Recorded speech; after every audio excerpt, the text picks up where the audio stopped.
오늘은 죽은 자들은 지금 어디에 있는가, 죽음의 문제를 살펴보려고 합니다. 우리가 장례식 부고장을 받아보면 요즘은 또 인터넷으로도 많이 보내주는데요. 소천했다, 그런 말이 나와요. 소천. 소천의 뜻은 하나님께서 부르셔가지고 하늘로 데려갔다, 그런 뜻입니다. 그렇다고 하면 오늘 질문처럼 그 죽은 사람이 지금 어디에 있는가? 하늘에 있다. 이렇게 소천을 했다 하면 그런 뜻이겠죠. 그러나 과연 성경에서는 어떻게 말하고 있는가? 요한복음 11장 11절과 13절에 나사로의 죽음에 대해서 예수님께서 말씀하셨습니다.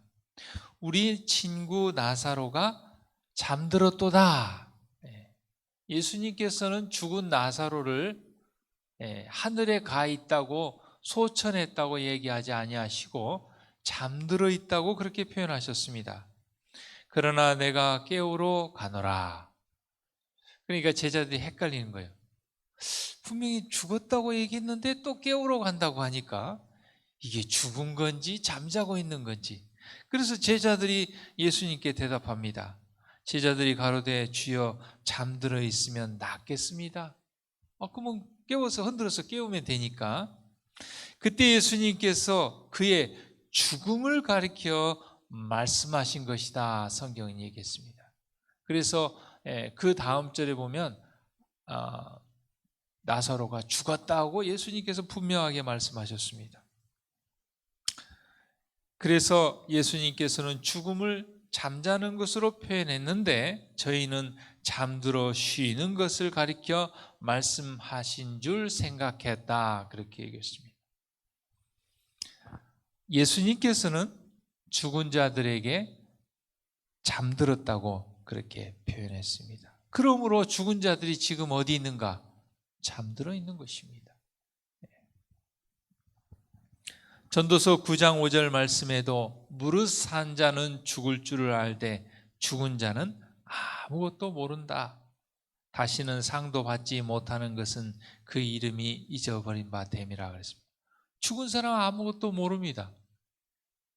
그런데 우리가 죽은 사람을 위해서 뭘 차려놓고 거기다 절을 하고 또 뭡니까?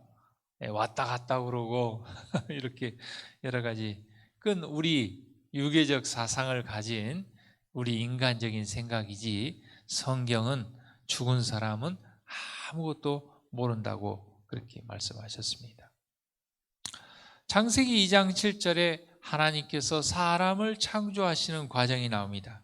여호와 하나님이 흙으로 사람을 지으시고 생기를 그 코에 불어넣으시니 사람이 생명이 되었다 그랬습니다.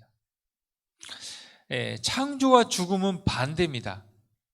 흙 플러스 생기는 생명인데 플러스 생기를 오른쪽으로 넘겨보면 생명 빼기 생기가 됩니다. 살아있는 사람에게서 생기, 즉 호흡을 제하면 흙밖에 남지 않는 것이죠. 이게 바로 죽음입니다. 그래서 우리가 돌아가셨다 얘기합니다. 성경에서도 우리가 흙에서 왔다가 흙으로 돌아간다, 그렇게 표현을 했습니다. 그래서 죽음은 흙으로 가는 것이고 예수님께서는 잠자는 것으로 말씀하셨습니다. 그러면 오늘날 많은 사람들이 생각하는 것처럼 어떤 종교나 심지어는 기독교 안에서도, 교회 안에서도 죽은 사람이 몸은 죽었지만 영혼은 죽지 않다는 그런 생각은 어디서부터 왔는가? 창세기 2장 17절에 보면 하나님께서는 선악을 알게 하는 나무의 실과를 먹지 말라, 먹으면 정령 죽으리라. 여기 죽는다는 표현은 몸만 죽는 게 아니고 사람은 몸과 영과 혼과 정신이 하나입니다. 이게 분리될 수 없습니다. 그러니까 죽으면 다 죽는 것입니다. 그런데 창세기 3장 4절에 보면 사단이 뱀으로 변장하여 여자 하와에게 나타나서 너희가 결코 죽지 아니하리라 거짓말을 한 것이죠. 하나님의 말씀과 완전 정반대의 거짓말을 한 것입니다. 사단의 이 거짓말이 맞는 것처럼 느껴지기도 했습니다. 왜냐하면 아담과 하와가 선악과를 따먹었지만 바로 죽지 않았거든요. 900살, 거의 1000살 가까이 살았어요. 그러나 결국 죽었습니다. 잠깐의 거짓말이었던 것이죠. 그때 사단은 또 다른 거짓말을 만들어냈습니다. 몸은 죽고 영혼은 안 죽는다는 영혼불멸의 거짓말을 만들어낸 것입니다. 요한복음 5장 29절에 예수님께서는 선한 일을 행한 자는 생명의 부활로, 악한 일을 행한 자는 심판의 부활로 나오리라, 이렇게 말씀하셨습니다. 참 성경에서 죽음을 잠으로 묘사한 것은 복음 중에 복음이라고 생각됩니다. 왜냐하면 우리가 밤에 잠들 때 아침에 일어날 것을 확실히 믿는 것처럼 그리스도 안에서 잠든 자들은 생명의 부활로 다시 일어날 것이기 때문에 그렇습니다. 자, 우리가 한번 생명의 부활과 심판의 부활을 정리해 보면요, 창조로부터 예수님 초림 때까지 구약이 4000년, 그 다음에 초림 후 재림 때까지 신약이 2000년, 재림 후 삼림 때까지 1000년기, 그래서 구속의 역사가 7000년입니다. 재림 전에 죽는 죽음, 그것이 주 안에 죽었든지 아니면 하나님을 모르고 죽었든지 그 죽음을 첫째 사망이다 하고 성경은 이야기합니다. 그리고 예수님 재림할 때 그리스도 안에서 잠든 사람들이 부활하는데 그것을 첫째 부활이라고 하고 그것을 생명의 부활이라고 합니다. 천년기가 지나고 삼림되었을 때 그때 죽어있던 악인들이 부활하는데 그것을 둘째 부활, 심판의 부활이라고 얘기합니다. 그래서 부활한 악인들이 하늘에서 내려온 그 예루살렘 성을 강제로 무력으로 들어가려고 공격을 합니다.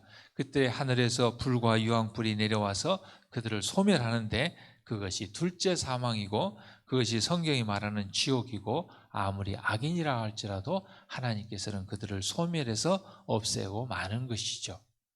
안 죽이고 막 그렇게 하는 그런 지옥은 아닙니다.